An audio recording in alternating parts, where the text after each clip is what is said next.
नमस्कार दोस्तों, स्वागत है आपका एक बार फिर से एग्री पाठशाला के यूट्यूब चैनल पे। इसमें आपको जो है नेम राज सुंडा की एमसीक्यू सीरीज कराई जा रही है, जिसका ये लेक्चर नंबर 16 है। इसमें दो चीज़ें मैं आपको पहले बताना चाहूँगा। दो तीन चीज़ें क्या है। पहली चीज़ कि आप जो है इस चैनल को शेयर कर दीजिए और सब्सक्राइब कर लीजिए और लाइक भी कर दिया करिए, अगर आपको लगता है कि आपका जो वीडियो हम जो आपके लिए बना रहे हैं वो बेनिफिट है। पहली बात, इसे सब्सक्राइब करिए और इसे शेयर भी करिए। दूसरी चीज़ दूसरी चीज़ ये है कि अगर जिन लोगों को इंग्लिश में नेमराज सुंडा की जो बुक है उसको रिवीजन अगर करना है, तो एक बार हमें कमेंट में बता दें कि नेमराज सुंडा की जो बुक है उसका हिंदी में जो वर्जन होता है उसका अगर रिवीजन करना है, तो उसको हम हर संडे एक एक क्लास को ले लेंगे। 1.5 से 2 घंटे की क्लास होगी, जिसमें हम दो चार संडे होने में उसको निपटा सकते हैं। ठीक है, तो अगर हिंदी वर्जन जो होता है नेमराज सुंडा का, उसको अगर रिवीजन करना है या उसको एक तरफ से अच्छे से पढ़ना है, तो आप हमें अगर बता दें। उसकी पीपीटी हमने तैयार कर ली है। अगर आप इंटरेस्टेड हैं तो एक बार कमेंट करके बता दीजिएगा कि इंटरेस्टेड है, तो उसको हम लोग स्टार्ट करते हैं जल्द से जल्द। ठीक है, और ये जो आपकी नेमराज सुंडा की एमसीक्यू सीरीज है, ये चलती रहेगी लगातार ऐसे ही। ठीक है, तो अगर आप हमें कंफर्म कर देंगे तो हम वो चीज़ स्टार्ट कर देंगे। और एक हम्बल रिक्वेस्ट है कि आप इसे शेयर और सब्सक्राइब दोनों जरूर कर दीजिए, क्योंकि लोगों तक अगर वीडियो पहुंचेगी तो अच्छा रहेगा और लोग भी इसके बारे में जान पाएंगे। तो हम लोग बिना देरी के चलते हैं पहले क्वेश्चन पे। जैसा कि आपको पहले थंबनेल में पता है कि जो सोयल साइंस का आज हमारा पहला लेक्चर है ये, और जितने भी 44 नंबर पेज से 154 नंबर पेज के बीच में जितने भी क्वेश्चन हमारे बन रहे हैं उनको आज हम डिस्कस करेंगे और टॉपिक वाइज डिस्कस करेंगे। हर चीज़ जो भी आपकी नेमराज सुंडा से रिलेटेड है उसकी हर चीज़ डिस्कस करेंगे। तो हम लोग चलते हैं पहले क्वेश्चन पे। हमारा पहला क्वेश्चन है, जिस शाखा में सोयल साइंस की उत्पत्ति वर्गीकरण का अध्ययन किया जाता है वह कौन सी शाखा है? जिसमें क्या बताया जाए, इसका ओरिजिन क्या है। सोयल जो सोयल साइंस है उसमें सोयल का ओरिजिन, सोयल का क्लासिफिकेशन, इन चीज़ों की अगर डिस्कस किया जा रहा है तो वो सोयल साइंस की किस शाखा में या किस ब्रांच में होगा। आपके पास ऑप्शन है पेडोलॉजी, इडेफोलॉजी, बोथ या नॉन ऑफ दिस। या तो पेडोलॉजी होगा या इडेफोलॉजी होगा या दोनों होगा या इनमें से कोई नहीं। दोनों होगा या इनमें से कोई नहीं होगा। तो अगर सही आंसर की बात करें, जिसमें हम क्या पढ़ते हैं, जिसमें हम ओरिजिन पढ़ते हैं, क्लासिफिकेशन करते हैं, डिस्क्रिप्शन भी इसमें कहा जाता है। डिस्क्रिप्शन मतलब इसका विस्तार पढ़ते हैं। डिस्क्रिप्शन पढ़ते हैं मतलब इसका विस्तार पढ़ते हैं। तो ये चीज़ किस में पढ़ते हैं? ये चीज़ हम पढ़ते हैं पेडोलॉजी में। सोयल साइंस या मृदा विज्ञान की वह शाखा जिसमें हम उसकी उत्पत्ति, उसका वर्गीकरण और उसकी डिस्क्रिप्शन के बारे में पढ़ते हैं, वो कौन सी शाखा होती है? वो पेडोलॉजी होती है। अगर इडेफोलॉजी की बात करें, इसमें इसकी प्रॉपर्टीज, ठीक, मतलब इसके गुणों के बारे में जाना जाता है, गुणों को जाना जाता है। और इसका जो गुणों का जो रिलेशन है ग्रोथ से, मतलब प्लांट की ग्रोथ से जो रिलेशन है उसको जाना जाता है। रिलेशन टू प्लांट ग्रोथ मतलब जो पौधे की वृद्धि होती है वो सोयल से किस प्रकार से होती है, उसकी जो रिलेशन है, उसकी जो संबंध है, उसको जाना जाता है इडेफोलॉजी में। अगर पैडो मतलब पैदा हुआ, ठीक है, पैडो से जान लो जो पैदा हुआ। पैदा कहाँ होता है? जहाँ ओरिजिन होता है। पैदा होने के बाद क्या करते हैं? क्लासिफिकेशन करते हैं, उसके बाद उसके बारे में लोगों को बताते हैं। तो ये किस में आ जाएगा? पेडोलॉजी में आएगा। इडेफोलॉजी मतलब प्रॉपर्टीज के बारे में जानते हैं। ठीक है, तो हमारा क्वेश्चन का सही आंसर क्या होगा? पेडोलॉजी होगा। ठीक है, पेडोलॉजी में ओरिजिन, क्लासिफिकेशन और डिस्क्रिप्शन। पैडो मतलब पैदा, इसको पैडो का पैदा पढ़िए। पैडोलॉजी मतलब पैदा हो गया तो वो क्या हो जाएगा? ओरिजिन हो जाएगा, उत्पत्ति हो गई। ठीक है, ऐसे इसको ध्यान रखिए।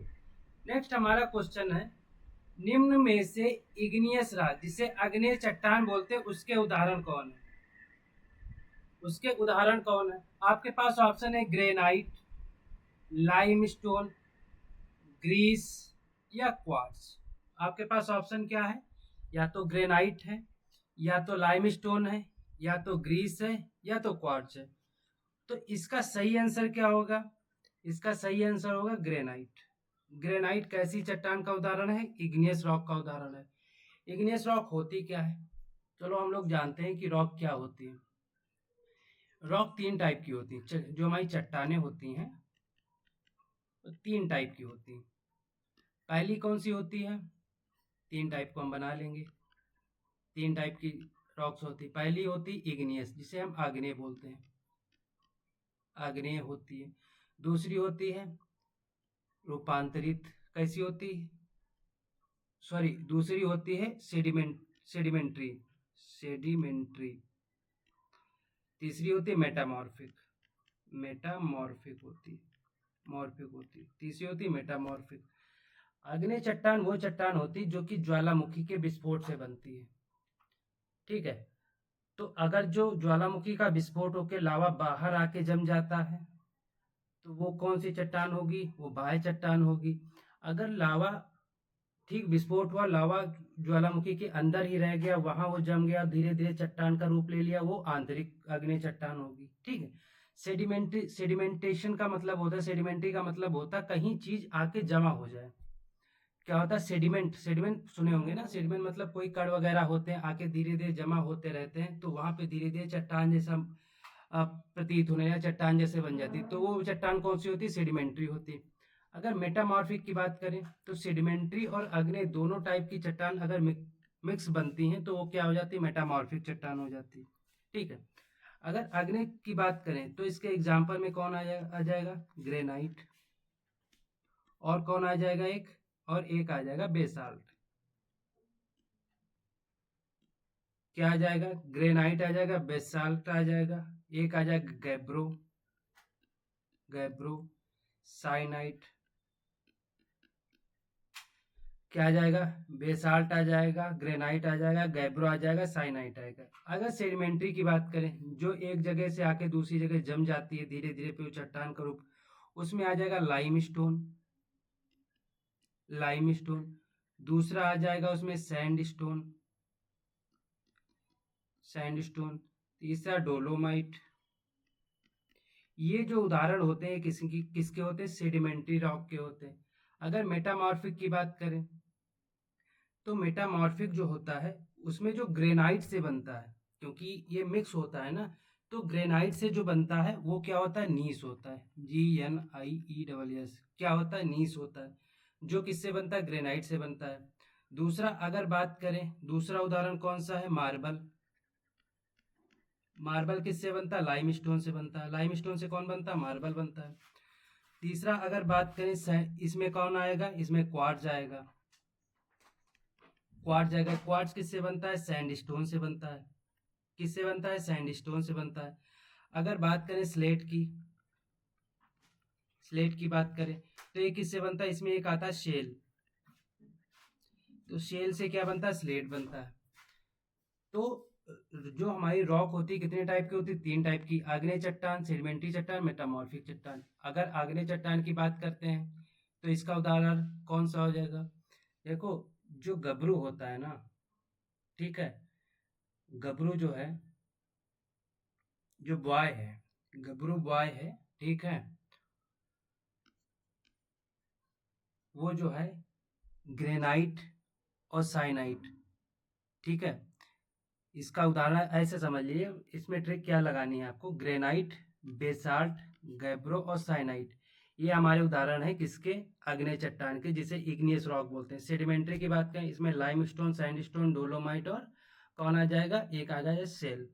अगर बात करें इसमें मेटामॉर्फिक की, इसका उदाहरण हो जाएगा नीस, मार्बल, क्वार्ट्ज और स्लेट। क्या हो जाएगा? नीस, मार्बल, क्वार्ट्ज और स्लेट। दूसरे अगर पेज पे हम देखें तो हमने अभी बताया था GNIE। नीस किससे बनता है? नीस बनता है ग्रेनाइट से। ग्रेनाइट से नीस, नीस अगर जा जाए तो उसमें जी साइलेंट रहता है, तो जी अगर ग्रेना, तो यहाँ से जी का जी से रिलेट कर सकते हैं। अगर नीस आ जाएगा यानी कि जी से ये भी बना है, ये भी बना है, तो जी ग्रेनाइट से ये नीस बन जाएगा।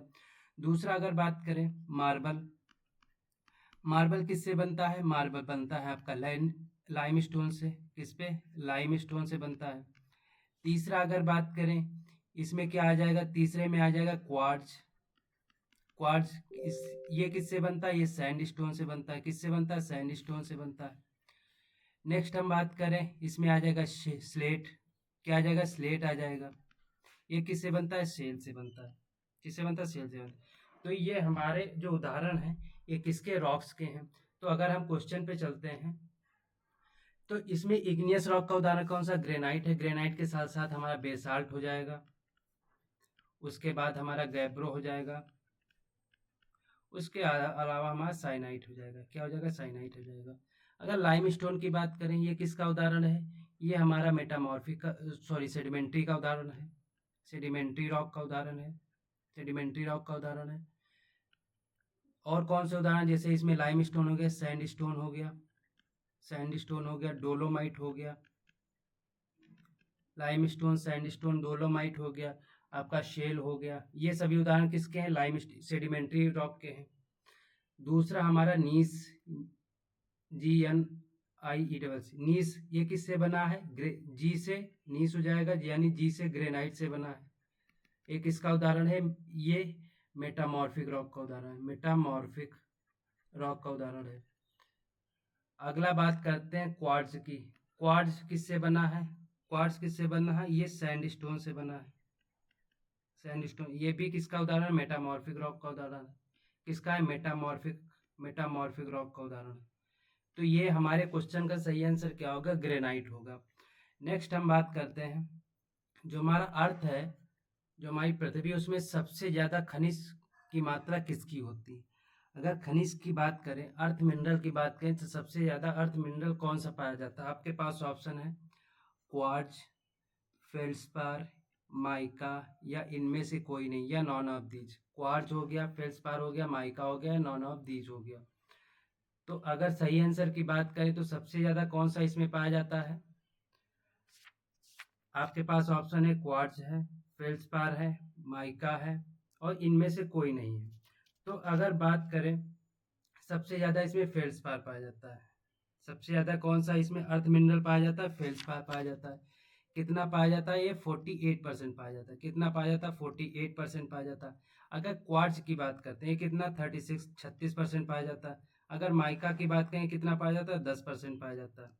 कितना पाया जाता है, 10% पाया जाता है।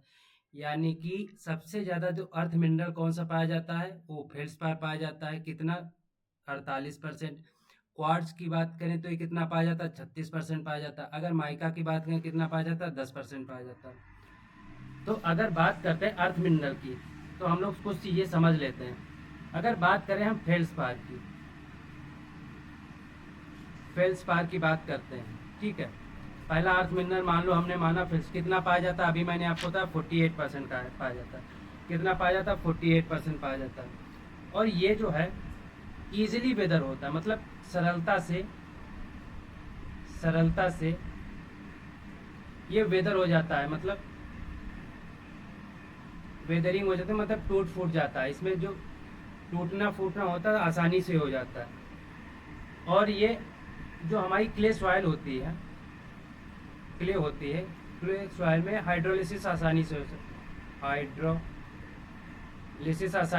है। मतलब इसमें जो जल का टूटना होता है, इसमें हाइड्रोलिसिस हाइड्रोलिसिस का मतलब होता है इसमें जो जल का टूटना होता है वो आसानी से हो जाता है। तो फेल्सपार सब इसमें बस जो ये जो हमारा अर्थ मिनरल है, इसमें इतना ही जानना है कि सबसे ज़्यादा कौन सा पाया जाता है, फेल्सपार, कितना, 48%। और ये आसानी से वेदर हो जाता है, मतलब आसानी से टूट जाता है। दूसरा अगर बात करते हैं हम, दूसरा अर्थ मिनरल कौन सा है हमारा, क्वार्ट्ज। कितना पाया जाता है, ये 36% पाया जाता है। कितना पाया जाता है, 36% पाया जाता है। अगर क्वार्ट्ज की बात करें तो इसको हम सिलिका भी कहते हैं। क्या कहते हैं, सिलिका भी कहते हैं, या इसका फार्मूला SiO2 होता है। क्या होता है, सिलिका भी कहते हैं, और ये SiO2 जो होता है इसका फार्मूला होता है। और अगर इसके एक क्वालिटी की बात करें तो जो सैंडी सॉइल होती है हमारी, सैंडी सॉइल का जो हमारा जो कंपोजिशन होता है उसमें सबसे ज़्यादा क्या पाया जाता है, सिलिका पाया जाता है या क्वार्ट्ज पाया जाता है। मतलब सबसे प्रचुर मात्रा में पाया जाता है। क्या पाया जाता है, प्रचुर मात्रा में पाया जाता है। दूसरा अगर बात करें तो अगर जो ये क्वार्ट्ज की बात करते हैं तो ये जो फ्री सिलिका होती है, ठीक है, जिस हमारी उसमें सिलिका नहीं पाई जाती, जिस हमारी मिट्टी में सॉइल में सिलिका नहीं पाई जाती है, वो हमारी कौन सी हो जाती हैं? Not silica, soil silica not. वो क्या हो जाती है? एसिड हो जाती हैं। क्या हो जाती हैं? एसिड रॉक्स हो जाती हैं। उसके बाद क्या? एसिड सॉइल बनेंगी, एसिड रॉक से एसिड सॉइल बनेंगी।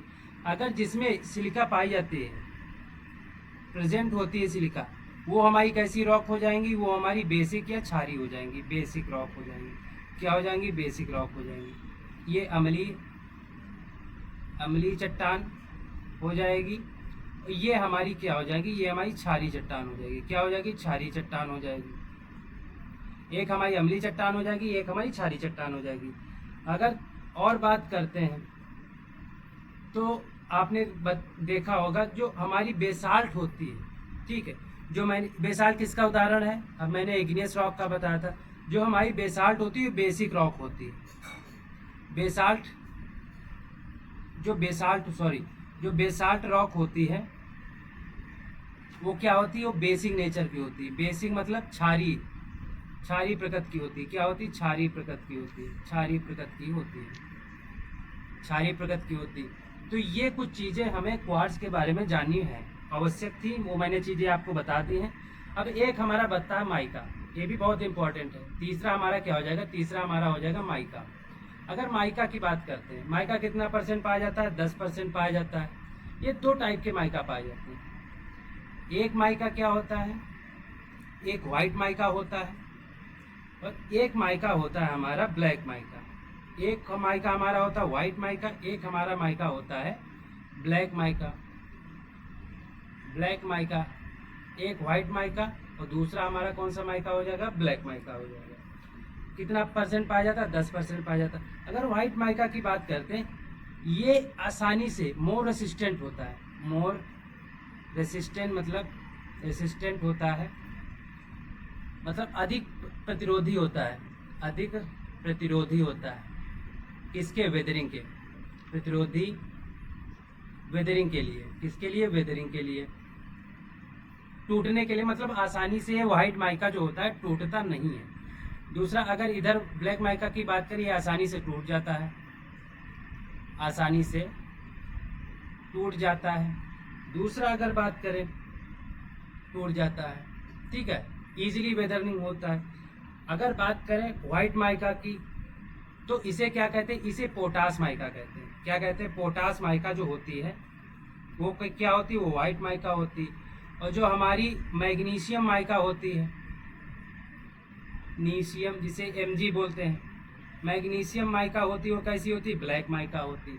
तो जो अगर हम कहना चाहें, अगर मैग्नीशियम माइका आपको ऑप्शन में ये दिया है कि कौन सी माइका जो है इजीली वेदरिंग होती है, मैग्नीशियम माइका या पोटास माइका, तो आप तुरंत क्लिक कर जाइए कि पोटास माइका क्या होती है? वाइट होती है, यानी कि मोर रेसिस्टेंट होती है वेदरिंग के, मतलब आसानी से नहीं टूटती है। दूसरी ब्लैक माइका यानी मैग्नीशियम माइका, ये क्या होती है? आसानी से टूट जाती है, इजीली वेदरिंग होती है। दूसरा बात करें, इसको हम बायोटिक माइका भी कहते हैं। बायोटिक माइका भी कहते हैं। इसे हम मस्को वाइट माइका भी कहते हैं। मस्को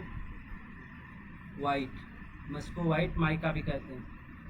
तो वाइट माइका और potash mica, Moscow white mica दोनों कहते हैं, ठीक है। और जो हमारी इसे मोर रेसिस्टेंट होती है, ठीक है। दूसरा अगर बात करें तो ये केवल 10% पाई जाती है। जो चीज़ें आपको जाननी थी, जो चीज़ें आपके लिए ज़रूरी थी, वो चीज़ मैंने इस पॉइंट में बता दी। तो अगर क्वेश्चन पे चलते हैं, क्वार्ट्ज मैंने आपको बता दिया 36% होता है, ये सिलिका होता है। अगर जिस चट्टान में सिलिका पाई जाएगी वो बेसिक नेचर की हो जाएंगे, जिसमें नहीं पाई जाएगी वो एसिड नेचर की हो जाएंगी, ठीक है। दूसरा इसका उदाहरण कौन सा है? बेसाल्ट है, जो किसका उदाहरण है? इग्नियस रॉक का उदाहरण है। कितना परसेंट पाया जाता है? 36% पाया जाता है। दूसरा अगर बात करें फेल्सपार हम इजीली वेदर होता है, ये कितना परसेंट पाया जाता है? 48%। माइका दो टाइप की होती है, पोटास माइका और मैग्नीशियम माइका। पोटास माइका कौन होती है? वाइट माइका, जो रेसिस्टेंट होती है वेदरिंग के, जिसे मस्को वाइट माइका बोलते हैं।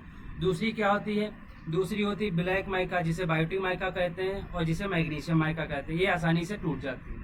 नेक्स्ट हम क्वेश्चन पे चलते हैं। नेक्स्ट हमारा क्वेश्चन है, निम्न में मृदा निर्माण के लिए एक्टिव फैक्टर कौन से होते हैं? जो सॉइल फॉर्मेशन होता है उसमें एक्टिव फैक्टर किसे माना जाता है? तो अगर बात करें आपके ऑप्शन की, आपका ऑप्शन है parent material, topography, age of land या बायोस्फीयर। आपके पास ऑप्शन क्या है? Parent material, topography, age of land या बायोस्फीयर। तो इसका सही आंसर क्या हो जाएगा? इसका सही आंसर हो जाएगा बायोस्फीयर। अब कुछ चीज़ें हम लोग जान लेते हैं। अगर सॉइल फॉर्मेशन होता है या मृदा का निर्माण होता है तो लगभग 200 से 1000 कितना 200 से 1000 साल लगते हैं। कितना? 1 इंच सॉइल बनने में। कितना? सॉइल बनने में। अगर 1 इंच हमें मृदा बनानी तो उसके लिए कितना समय चाहिए? 200 से 1000 सॉइल, 1000 साल जो है इसके लिए लगता है। दूसरा अगर बात करें जो इसके फैक्टर की, ये 2 टाइप के फैक्टर होते हैं। जो सॉइल फार्मिंग फैक्टर होते हैं वो 2 टाइप के होते हैं। एक तो होते हैं एक्टिव फैक्टर, एक तो होते हैं एक्टिव और दूसरे होते हैं पैसिव फैक्टर। एक होते हैं एक्टिव फैक्टर, दूसरे होते हैं पैसिव फैक्टर। एक्टिव फैक्टर की बात करें तो इसमें कौन कौन से आते हैं? जैसे हमारा क्लाइमेट हो गया, दूसरा हमारा ऑर्गेनिज्म जिसे हम बायोस्फीयर बोलते हैं। इसमें सारे टाइप के एनिमल वगैरह, ह्यूमन वगैरह सब आ जाते हैं। दूसरा हम बात करते हैं पैसिव फैक्टर। इसमें सबसे पहला आता है पैरेंट मटेरियल। पैरेंट मटेरियल का मतलब होता है जो हमारी चट्टानें जिस टाइप की होंगी वैसे हमारी सॉइल बनेगी। दूसरा इसमें क्या आ जाता है? टोपोग्राफी, ठीक है, ये पैसिव फैक्टर हो गया। टोपोग्राफी मतलब उसकी सतह कैसी है। तीसरा क्या हो जाएगा इसमें? एज ऑफ लैंड, वहाँ जो भूमि होती है उसकी उम्र कितनी होती है, उसके कितने साल की होती, ये मैटर करता है। तो हमारे जो एक्टिव फैक्टर कौन से हो गए? क्लाइमेट हो गया, जलवायु हो गई, कैसी जलवायु उस हिसाब से बनेगी। दूसरा ऑर्गेनिज्म हो गया, बायोस्फीयर हो गया। पैसिव की बात करें, पैरेंट मटेरियल, टोपोग्राफी और एज ऑफ लैंड हो गया। तो अगर क्वेश्चन पे चलें तो इसका सही आंसर क्या होगा? बायोस्फीयर होगा। नेक्स्ट हमारा क्वेश्चन है, निम्न सूत्र में यस बराबर एफ ClORPT में आर क्या डिनोट करता है?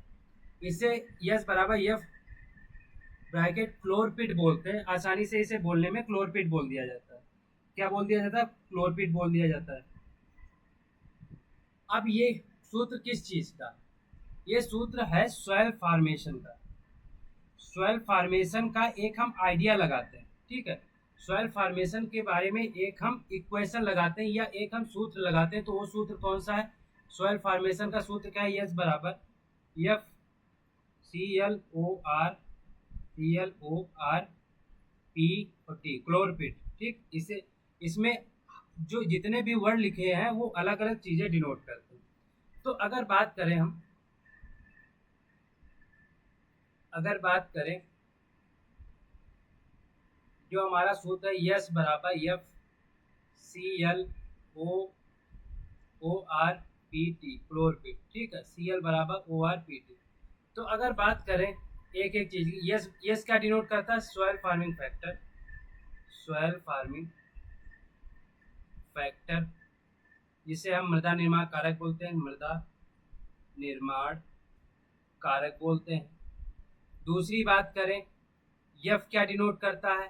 इंडिपेंडेंट वेरिएबल, मतलब ये स्वतंत्र रूप से वेरिएबल दिया गया, इसमें कोई मतलब कोई एक पर्टिकुलर इसके लिए कोई वर्ड नहीं है, ठीक। स्वतंत्र रूप से ये जो वेरिएबल है, ये जो अक्षर है दिया गया है, ये इंडिपेंडेंट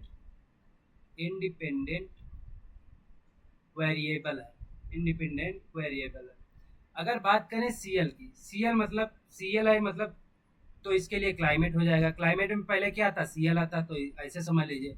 अगर ओ की बात करें, ओ का मतलब ऑर्गेनिज्म हो जाएगा। अगर आर की बात करते हैं, आर क्या डिनोट करता है? आर डिनोट करता है रिलीफ। मैंने क्या बताता है? टोपोग्राफी, टोपोग्राफी हो जाएगा। अगर बात करें पी की, पी क्या डिनोट करता है? Parent material, parent material. अगर टी की बात करते हैं, टी क्या डिनोट करता है? टी टाइम डिनोट करता है। तो ये हमारा पूरा फार्मूला हो गया। यस क्या? सॉइल फार्मिंग फैक्टर जिस जो हमें निकालने हैं।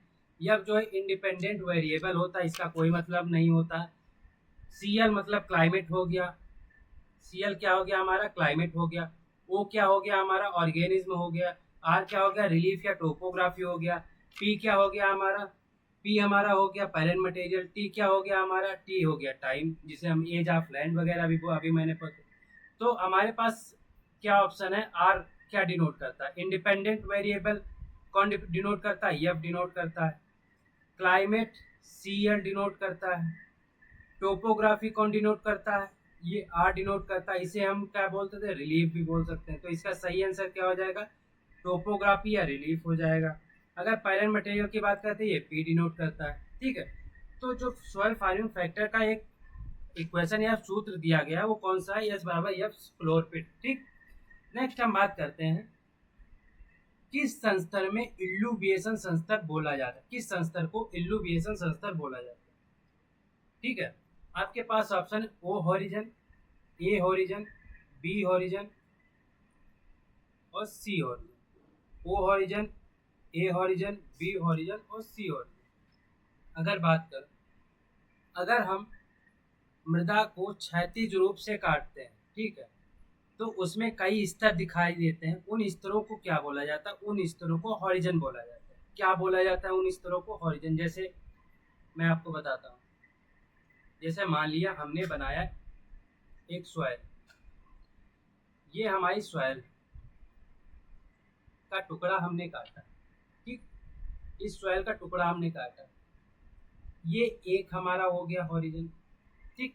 इसमें हमें क्षैतिज रूप से जो हमें परतें दिखाई देती है उन्हें क्या बोलते हैं? हॉरिजन। ये एक हमारा हॉरिजन हो गया, एक हमारा ये हॉरिजन हो गया, एक हमारा ये हॉरिजन हो गया। ठीक।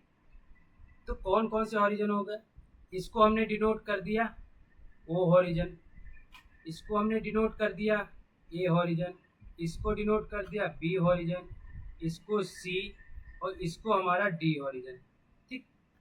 अगर हम बात करते हैं, पहला हॉरिजन हमारा क्या दिखता है? पहला स्तर संस्तर क्या दिखता है हमें? ओ हॉरिजन दिखता है, ओ हॉरिजन दिखता है। अब ओ हॉरिजन की बात करते हैं, वो संस्तर की बात करते हैं। वो संस्तर होता क्या है?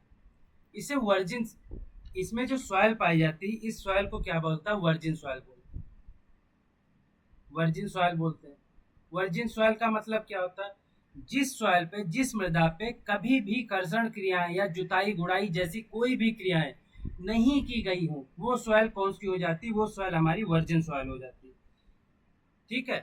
दूसरी, पहला पॉइंट ये हो गया। दूसरा पॉइंट क्या होता है? ये कहाँ मिलती हैं? जंगलों में मिलती हैं, जंगलों में पाई जाती हैं। कहाँ पाई जाती है? जंगलों में पाई जाती हैं या फॉरेस्ट में पाई जाती है, जिसे हम फॉरेस्ट बोलते हैं, वहां पाई जाती है।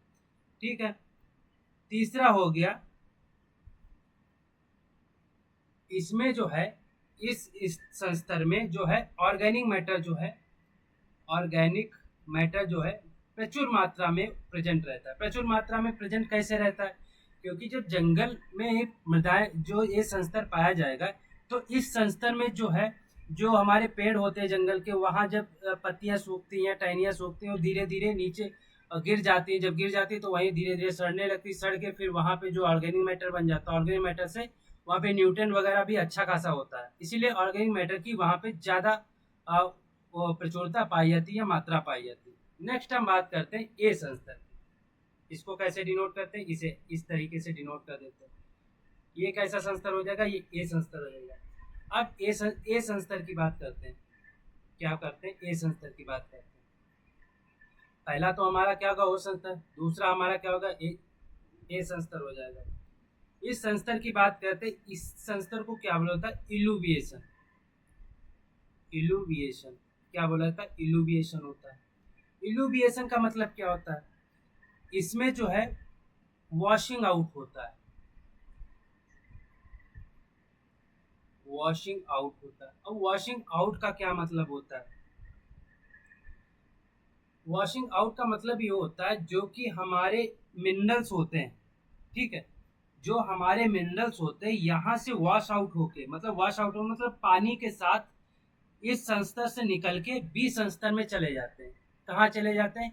इस संस्तर से निकल के बी संस्तर में चले जाते हैं, ए से निकल के बी में चले जाते हैं, इसीलिए इसे वॉशिंग आउट बोला जाता है। इल्यूविएशन का मतलब होता है वॉशिंग आउट, ठीक है। ए संस्तर से निकल के पानी के साथ गुरुत्वाकर्षण के कारण ये बी संस्तर में चले जाते हैं, इसीलिए इसे इल्यूविएशन या वॉशिंग आउट संस्तर बोला जाता है। दूसरा अगर बात करें इसमें दूसरा क्या है, दूसरे की बात करें तो इसमें दूसरा ये अरेबल अरेबल संस्तर होता है, अरेबल हॉरिजन होता है। अरेबल हॉरिजन का मतलब यहाँ पे जुताई गुड़ाई कर्षण क्रियाएं जितनी भी होती है हम लोग जिस संस्तर पे करते हैं वो क्या हो जाता है, वो संस्तर हमारा ए संस्तर होता है, ठीक है। वो संस्तर हमारा क्या हो जाएगा, ए संस्तर। ये टॉप मोस्ट संस्तर हो जाता है, ये टॉप मोस्ट जो हमारा संस्तर हो जाता है वो कौन सा होता है, ए संस्तर होता है। नेक्स्ट हम बात करते हैं तीसरे संस्तर की या तीसरे हॉरिजन की बात करते हैं। ये डार्कर होता है। क्या होता है? डार्कर होता है। डार्कर मतलब होता है, डार्कर मतलब गहरा काला होता है। क्यों? क्योंकि इसमें ऑर्गेनिक मैटर की सबसे ज्यादा जो उपलब्धता पाई जाती है इसी में पाई जाती है। किसमें? ए संस्तर में पाई जाती है, तो इसीलिए इसका कलर जो है काला हो जाता है। नेक्स्ट बात करते हैं, इसमें मोबिलाइजेशन होता है न्यूट्रिएंट का। मोबिलाइजेशन में जैसे मैंने अभी आपको बताया, ये जो है वॉशिंग आउट हो जाता है। वॉशिंग आउट मतलब एक स्थान से दूसरे स्थान तक चीजें जाना, वो क्या होता है, मोबाइल होता है। अब वो चीजें उस टर्म को क्या बोलते हैं, मोबिलाइजेशन हो रहा है, मतलब एक स्थान से दूसरे स्थान चीजें। इसी कारण जो पोषक तत्व हमारे हैं, न्यूट्रिएंट हमारे हैं, वो ए संस्था से बी संस्था में जा रहे हैं, यानी कि उनका मोबाइल हो रहा है, वो मोबाइल न्यूट्रिएंट है, यानी वो मोबिलाइजेशन कर रहे हैं, ठीक है। तो इसी कारण इसे इल्यूविएशन या वॉशिंग आउट बोला जाता है। तीसरा संस्तर हमारा क्या हो जाएगा, बी संस्तर हो जाएगा। क्या तीसरा संस्तर हमारा हो जाएगा, बी संस्तर हो जाएगा। तीसरा हमारा क्या हो जाएगा, बी हॉरिजन हो जाएगा, बी हॉरिजन हो जाएगा। अब क्या बोलते हैं, बी हॉरिजन क्या होता है, इसे इल्यूविएशन हॉरिजन बोलते हैं। क्या बोलते हैं, इल्यूविएशन हॉरिजन बोलते हैं, इल्यूविएशन बोलते हैं। अब इल्यूविएशन का मतलब होता है वॉशिंग इन। वॉशिंग इन क्या होता है, वॉशिंग इन मतलब जो हमारे न्यूट्रिएंट पानी के साथ ए संस्तर से निकले थे वो कहाँ आके जमा हो जाएंगे, वो जमा हो जाएंगे बी हॉरिजन में, इसीलिए इसे इल्यूविएशन। आई मतलब बी में हो जाएगा, ई मतलब ए में हो जाएगा, ठीक। ऐसे समझ लीजिए, आप इंग्लिश के वोवेल पढ़ते हैं ना, तो उसमें ए के बाद ई आता है, तो ए के बाद ई अगर जस्ट आएगा तो इल्यूविएशन, वो वाला इल्यूविएशन ए में हो जाएगा। और जो आई आता है, ठीक है, जो बी ई के बाद आता है वो ए और ई के मतलब दूर दूर होता है ना, तो बी में हो जाएगा। दूसरा इल्यूविएशन जो है बी में हो जाएगा। आई वाले को वॉशिंग इन बोलेंगे। भाई इल्यूविएशन है, इल्यूविएशन का आई और इन का आई दोनों लेंगे। अगर इन है, वॉशिंग इन लिखा है तो इल्यूविएशन हो जाएगा, अगर आउट लिखा है तो इल्यूविएशन हो जाएगा, ठीक है। तो अगर बी संस्तर की बात करते हैं तो यहाँ पे आके जो है इमोबिलाइजेशन होके, मतलब मोबिलाइजेशन होके यहाँ पे आपके न्यूट्रिएंट आके रख मतलब आ जाते हैं, वहाँ इमोबिलाइजेशन हो जाता है। इमोबिलाइजेशन मतलब होता है वहाँ पे जो है हमारे क्या होते हैं, जो आयरन आयरन और एल्युमिनियम, एल्युमिनियम के जो ऑक्साइड होते हैं, ऑक्साइड होते हैं और जो सिलिकेट होते हैं, क्या होते हैं, आयरन और एल्युमिनियम के ऑक्साइड और सिलिकेट यहाँ आके जमा हो जाते हैं। क्या हो जाते हैं, यहाँ आके जमा हो जाते हैं, ठीक है। अगर नेक्स्ट पेज हम ले, नेक्स्ट पेज की बात करें, दूसरा इसमें पॉइंट क्या है, दूसरा पॉइंट ये है कि जब जमा हो जाते हैं तो एक कैल्शियम कार्बोनेट के रूप में और कैल्शियम सल्फेट के रूप में यहाँ पे जमा होते हैं, ठीक है। तीसरे में बात करते हैं, तीसरा इसमें क्या है, और इस हॉरिजन में जो है ये सब सॉइल भी रिफर करता है। इस हॉरिजन को सब सॉइल भी बोला जाता है। किस क्या बोला जाता है, सब सॉइल भी इस हॉरिजन को बोला जाता है। क्या बोला जाता है, इस सॉइल को सब, इस जो हमारा बी संस्तरी से सब सॉइल भी बोला जाता है। लेकिन यहाँ पे एक चीज है, ये यहाँ पे कर्षण किया या टीलेज नहीं कर सकते, यहाँ जुताई गुड़ाई नहीं कर सकते, टीलेज कांट अप्लाइड, मतलब जो बीज संस्तर हमारा होता है, यहाँ पे टीलेज हम नहीं कर सकते, मतलब जुताई गुड़ाई नहीं कर सकते। तो इतने जो हमारे पॉइंट हैं ये किस में आ जाते हैं, ये बीज संस्तर में। अगर तीसरा संस्तर की बात करें, सॉरी चौथे संस्तर की बात करें, हमारा सी संस्तर, सी हॉरिजन आ जाएगा। सी हॉरिजन हमारा क्या होता है, ये अनकॉन्सोलिडेटेड मटेरियल होता है, जो कि हमारा अनकॉन्सोलिडेटेड मतलब धीरे धीरे सॉलिड होने लगता है। क्या हो जाता है, अनसॉलिडेटेड होता है, मतलब इसे किसी भी चीज में हम उपयोग नहीं कर सकते। ठीक है, ये अनकंसोलिडेटेड मटेरियल होता है। ठीक है, और दूसरा लीस्ट वेदरिंग होता है। लीस्ट वेदरिंग होता है, लीस्ट, और सबसे ज्यादा वेदरिंग कौन सा होगा, सबसे ज्यादा वेदरिंग ए हॉरिजन का होगा। और सबसे कम वेदरिंग कौन सा होगा, लीस्ट हॉरिजन मतलब सी हॉरिजन होगा। दूसरा बात करते हैं, इसमें जो है कैल्शियम के, मैग्नीशियम के कार्बोनेट्स, कैल्शियम कार्बोनेट जैसे CaCO3 और मैग्नीशियम MgCO3, ये सब इसमें जमा होते रहते हैं, जमा हो जाते हैं कहाँ, ऑरिजन सी में, सी संस्था में जमा होते हैं। तो इसके बारे में तीन चीजें आपने जान ली। क्या जो है, इस एक अनकंसोलिडेटेड होता है, ये लीस्ट वेदरिंग होता है, इसमें कैल्शियम कार्बोनेट मैग्नीशियम कार्बोनेट जमा हो जाते हैं। नेक्स्ट हम बात करते हैं पांचवा हमारा डी संस्तर, या कभी कभी से आर संस्तर भी बोल देते हैं। ठीक है, तो ये हमारा हो जाता है, ये इसमें क्या आती है, इसमें हमारी चट्टानें आती है। क्या आती है, इसमें हमारी रॉक्स आ जाती है। जो हमारी रॉक्स होती हैं, जो कंकड़ पत्थर होते हैं, धीरे धीरे वो किस में आ जाते हैं, डी हॉरिजन में आ जाते हैं। ठीक है, ये लेस वेदरिंग होता है, मतलब इससे भी कम वेदरिंग होती है, इसमें कम ही टूट फूट होती है। तो अगर बात करें, इल्यूविएशन संस्तर कौन बोला जाता है, बी हॉरिजन बोला जाता है, और इसे वॉशिंग इन भी बोलते हैं, वॉशिंग इन बोलते हैं। ठीक है, या इसे इल्यूविएशन बोलते हैं, इल्यूविएशन बोलते हैं, या इसे BI या IB बोल सकते हैं, और ये इसे बोलते हैं इल्यूविएशन, इल्यूविएशन संस्तर। इसे क्या बोलते हैं, वॉशिंग आउट बोलते हैं। क्या बोलते हैं, वॉशिंग आउट बोलते हैं। ठीक है, तो इसका सही आंसर क्या हो जाएगा, बी हॉरिजन मतलब वॉशिंग इन। नेक्स्ट क्वेश्चन पे चलते हैं। हमारा अगला क्वेश्चन है, सॉइल कंपोनेंट जो मृदा अवयव होते हैं में किसकी मात्रा सबसे ज्यादा पाई जाती है। आपके पास जो सॉइल कंपोनेंट होते हैं, सॉइल कंपोनेंट होते हैं, चार टाइप के होते हैं।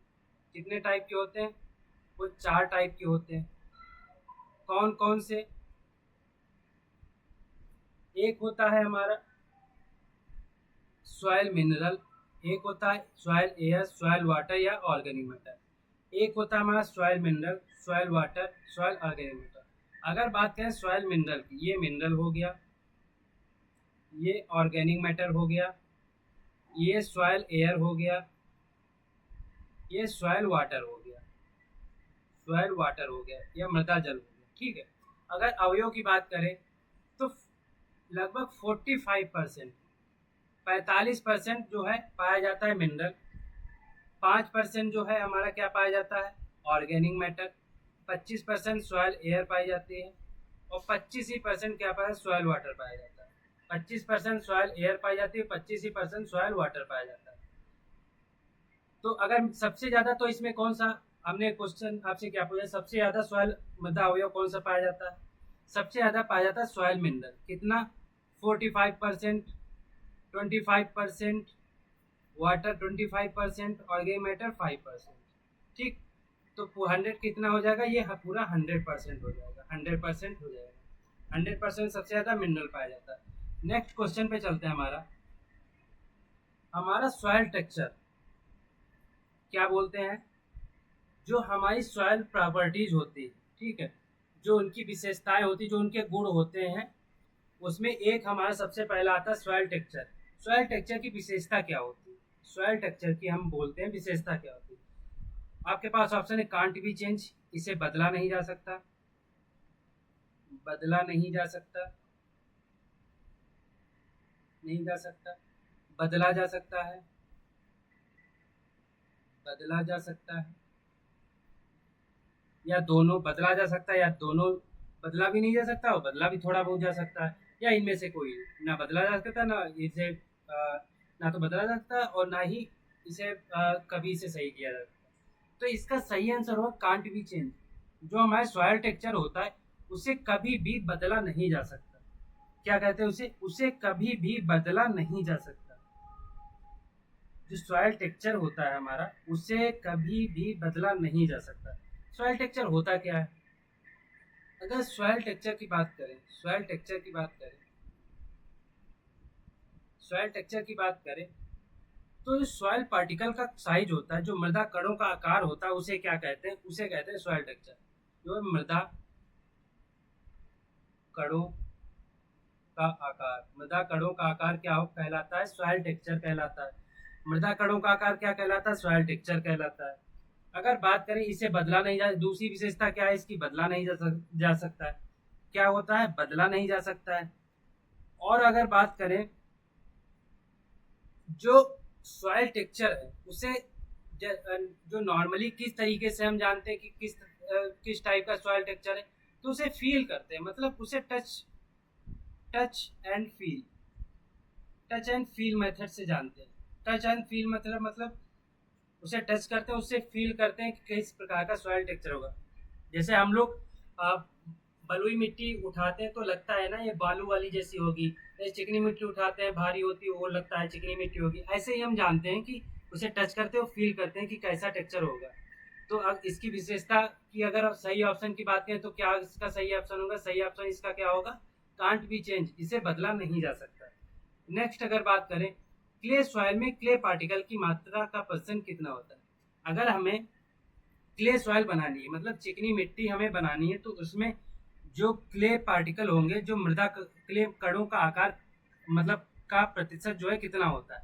अगर बात करें ऑप्शन की 85%, 85%, 80%, 40% या नॉन ऑफ दीज। 80%, 40% या 85% या इनमें से नॉन ऑफ दीज। अगर बात करें, क्योंकि हमारे सॉइल पार्टिकल जो है जो टेक्सचरल क्लासेस पे ये 3 टाइप के पाए जाते हैं, सैंडी सॉइल, सिल्ट सॉइल और क्ले सॉइल। कितना? सैंडी, सिल्ट और क्ले। अगर बात करें 85% की, तो 85% की अगर बात करें तो ये 3 टाइप के होते हैं, सैंडी होता है, सिल्ट होता है और क्ले होता है। तो सैंडी सॉइल में अगर 85% मात्रा सैंड की मिलती है या बालू की मिलती है तो क्या कौन सी मिट्टी हो जाएगी? सैंडी सॉइल हो जाएगी। अगर वहीं 80% मात्रा सिल्ट की मिलती है तो कैसी मृदा हो जाएगी? सिल्ट हो जाएगी। अगर वहीं मात्रा 40% अगर जो क्ले की मिलती है तो वो कैसी मृदा हो जाएगी? क्ले सॉइल हो जाएगी। तो अगर ऑप्शन के बारे में बात करें तो 40% ऑप्शन इसका सही होगा। 85% अगर होता है तो इससे क्या बनता है? इससे सैंडी सॉइल बनती है। सैंड होता है तो सैंडी सॉइल हो जाती है। वहीं अगर इसमें सिल्ट होता है तो सिल्ट सॉइल हो जाती है, सिल्ट सॉइल हो जाती है।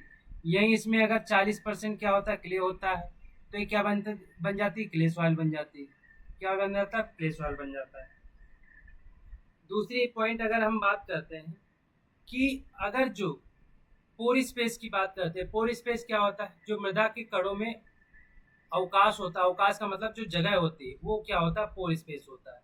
या तो उसमें पानी की पोर होगा या तो उसमें एयर होगा, दो ही चीजें होती है। तो सबसे ज्यादा जो पोर स्पेस पाए जाते हैं, पोर स्पेस जो है सबसे ज्यादा किस में पाए जाते हैं? सबसे ज्यादा जो पोर स्पेस पाए जाते हैं क्ले सॉइल में पाए जाते हैं। किस में पाए जाते हैं? क्ले सॉइल में पाए जाते हैं। सबसे ज्यादा पोर स्पेस किस में पाए जाते हैं? क्ले सॉइल में पाए जाते हैं। तो इसका सही आंसर इस क्वेश्चन का क्या हो जाएगा? 40% या 40% हो जाएगा। नेक्स्ट हम बात करते हैं क्ले कणों का आकार जो है कितना होता है? कितने मिलीमीटर के कणों कितने मिलीमीटर का होता है क्ले का कण? जो क्ले का पार्टिकल होता है कितने किलोमीटर बोल रहे हैं, कितने मिलीमीटर का होता है? आपके पास ऑप्शन है 0.002 mm से कम कितना होता है? 0.002 mm से कम, 0.02 से 0.002 mm, 0.02 से 0.2 mm, ये पॉइंट है, और 0.2 से 2 mm। तो अगर बात करते हैं क्ले कणों का आकार तो इसका सही आंसर हो जाएगा 0.002 mm से कम। ये क्या हो जाएगा, क्ले पार्टिकल हो जाएगा। क्या हो जाएगा, क्ले पार्टिकल हो जाएगा। अगर बात करें 0.02 से 0.002 mm, तो ये हो जाएगा सिल्ट पार्टिकल हो जाएगा। क्या हो जाएगा, सिल्ट पार्टिकल हो जाएगा। अगर बात करें 0.2 से 0.2 तक, ये फाइन सैंड हो जाएगा, फाइन सैंड हो जाएगा। अगर बात करें 0.2 से 2 mm, ये हो जाएगा कोर्स सैंड हो जाएगा। इसके आगे एक 2 से ऊपर आता है, ये कैसा हो जाएगा, ये ग्रेवल हो जाएगा। ग्रेवल मतलब जो कंकड़ पत्थर होते हैं हमारे, वैसे हो जाएगा, ग्रेवल हो जाएगा। ठीक है। तो अगर क्ले कणों का आकार हमें जानना है तो कितना होता है, 0.002 mm से कम होता है, उसे हम क्या कहते हैं, उसे क्ले पार्टिकल कहते हैं। नेक्स्ट हमारा क्वेश्चन है। और दूसरा अगर हम बात करें, अगर हम दूसरी जगह देखते हैं, दूसरे अगर पीपीटी पेज लेते हैं, उस पर हम देखते हैं, तो हम साइज के बारे में एक बार फिर से बात करें। क्वेश्चन आपके लिए, ये जो क्वेश्चन है ना, बहुत इंपॉर्टेंट, ये आपके एग्जाम में आता है। तो अगर बात करते हैं हम साइज की, तो अगर हमारा साइज, हम पहले लिख लें, क्ले हो गया, सिल्ट हो गया, फाइन सैंड हो गया, फाइन सैंड हो गया, सैंड हो गया, कोर्स सैंड हो गया। कोर्स मतलब मोटी बालू होती, फाइन मतलब पतली बालू होती। अगला हो गया ग्रेवल हो गया। तो अगर क्ले की बात करें तो इसका आकार कितना होता है, 0.002 mm से कम होता है। ठीक है। अगर सिल्ट की बात करें, इसका होता है 0.02 से 0.002 mm। अगर फाइन सैंड की बात करें तो 0.2 से 0.02 mm होता है। अगर बात करें 0.2 से 0.2 से 2 mm तक का होता है, ये कौन सा होता है, कोर्स सैंड होता है। अगर कहीं पे 2 mm से ज़्यादा हो जाता है तो ये क्या हो जाता है, ये हो जाता है हमारा ग्रेवल टाइप का। तो क्ले का कितना हो जाएगा, 0.002 mm से कम हो जाएगा। नेक्स्ट क्वेश्चन है हमारा, कॉटन क्रॉप जो है किस सॉइल में उगाया जाता है। आपके पास ऑप्शन है, heavy soil, light soil, both, या इनमें से दोनों ने। हैवी सॉइल, लाइट सॉइल, दोनों, या इनमें से कोई नहीं। तो इसका सही आंसर क्या हो जाएगा, इसका सही आंसर हो जाएगा हैवी सॉइल। अब हैवी सॉइल और लाइट सॉइल का मतलब क्या होता है, हैवी सॉइल और लाइट सॉइल का, पहली बात ये जान लीजिए, हैवी सॉइल लाइट सॉइल का मतलब ये नहीं होता कि हैवी सॉइल भारी होती, लाइट सॉइल हल्की होती, इसका ये मतलब कभी नहीं होता। ठीक है। दूसरा हम पॉइंट बात करते हैं, हैवी सॉइल में और कौन सी क्रॉप उगाई, राइस जो हमारी चावल की फसल है, और दूसरी हमारी जो है सोरगम। ये दो फसलें और उगाई जा सकती हैं, और तीसरी हमारी कॉटन जो मैंने आपको बताई दिया, ये किस में उगाई जाती है, हैवी सॉइल में। अगर लाइट सॉइल की बात करें, इसके एग्जाम्पल में ग्राउंडनट जो हमारी मूंगफली की फसल है, पोटैटो, टोबैको, और जो हमारी दाल वाली फसलें, दालें, जितनी भी दालें हैं जो लेग्यूम्स की हैं, वो हमारी सभी किस्में उगाई जाती है लाइट सॉइल में। अब लाइट सॉइल हैवी सॉइल का मतलब क्या होता है, तो एक होती हैवी सॉइल, एक होती लाइट सॉइल, लाइट सॉइल, एक होती हैवी सॉइल। अब हैवी सॉइल और लाइट सॉइल की बात करें, तो हैवी सॉइल जो है, जो इसमें इम्प्लीमेंट होते हैं, क्या, जो हमारे न्यूट्रिएंट या जो भी इसमें इम्प्लीमेंटेशन होता है, ठीक है, वो रेसिस्टेंस होता है। क्या मतलब, जो इसमें हमारी कोहेजन या एडेशन, मैंने पिछले पार्ट में आपको बताया था, लाइट सॉइल में क्या होता है, जो सॉइल में कोहेजन होता है, कोहेजन हमने आपको बताया था क्या होता है। कोहेजन मतलब जो सेम टाइप के, ठीक है, जो सेम टाइप के पार्टिकल मिलते हैं वो क्या होते हैं, कोहेजन होते हैं। ठीक है। और जो स्टिकनेस होती है, इसमें स्टिकनेस का मतलब क्या होता है, जो इसमें तरलता होती है, जब हम मिट्टी को दबाते हैं ना, जब हम मिट्टी को दबाते हैं तो वो बिल्कुल पतली पतली सी जो हम मान लो हम थोड़ी सी मिट्टी को उसमें मॉइस्चर डालते हैं, पानी डालते हैं, तो उससे जब हम दबाते हैं, जिसे हम प्लास्टिसिटी कहते हैं, तो स्टिकनेस अगर जो होती है तो फाइन टेक्सचर में होती है, और जो इसका टेक्सचर होता है वो फाइन होता है। क्या होता है, टेक्सचर भी फाइन होता है, मतलब इसका जो टेक्सचर होगा भारी नहीं होगा, फाइन होगा, ठीक है, पतला होगा, हल्का होगा। तो ये रेसिस्टेंस होता है। रेसिस्टेंस मतलब प्रतिरोधी होता है। किसके? ये प्रतिरोधी होता है किसके? जो इसमें न्यूट्रेंट वगैरह पाए जाते हैं, प्रतिरोधी किसके होते हैं? पास होने के। मतलब जो सॉइल होती है इसमें जो न्यूट्रेंट वगैरह होते हैं नीचे की सॉइल में पास होने के प्रतिरोधी होते हैं। ठीक है, तो ये कैसी सॉइल हो जाएगी? ये हैवी सॉइल हो जाएगी। दूसरा, अगर लाइट सॉइल की बात करते हैं, ये लिटिल रेसिस्टेंट होती है। क्या होती है? लिटिल रेसिस्टेंट होती है। लिटिल रेसिस्टेंट होती है मतलब ये कम रेसिस्टेंट होती है, कम प्रतिरोधी होती है। क्या होती है? कम प्रतिरोधी होती है। कम प्रतिरोधी होती है किसके प्रति? जो इसमें कोहेजन होता है, फाइन टेक्सचर होता है, उसकी कम प्रतिरोधी होती है, जो जिससे कि इसमें जो न्यूट्रिएंट वगैरह होते हैं ये पास नहीं हो पाते। ये पास तो होते हैं लेकिन बहुत बहुत ज़्यादा तरीके से, मतलब बहुत जल्दी पास हो। जो इसमें न्यूट्रिएंट होते हैं, एक इसमें परत होती है, एक परत से दूसरे परत में जाने के लिए पास तो हो जाते हैं, लेकिन ये जो है हैवी सॉइल की बात करें, इसमें पास नहीं होते हैं। दूसरे में कम पास होते हैं, कम प्रतिरोधी होती है। ठीक है, जो हैवी सॉइल होती है वो प्रतिरोधी होती है, ये जो है लाइट सॉइल कम प्रतिरोधी होती है। तो आज के क्वेश्चन जो है हमारे यहीं पे हम लोग समाप्त करते हैं, क्योंकि जो हमारा सॉइल साइंस का पहला लेक्चर है वो हमारा समाप्त हो गया है।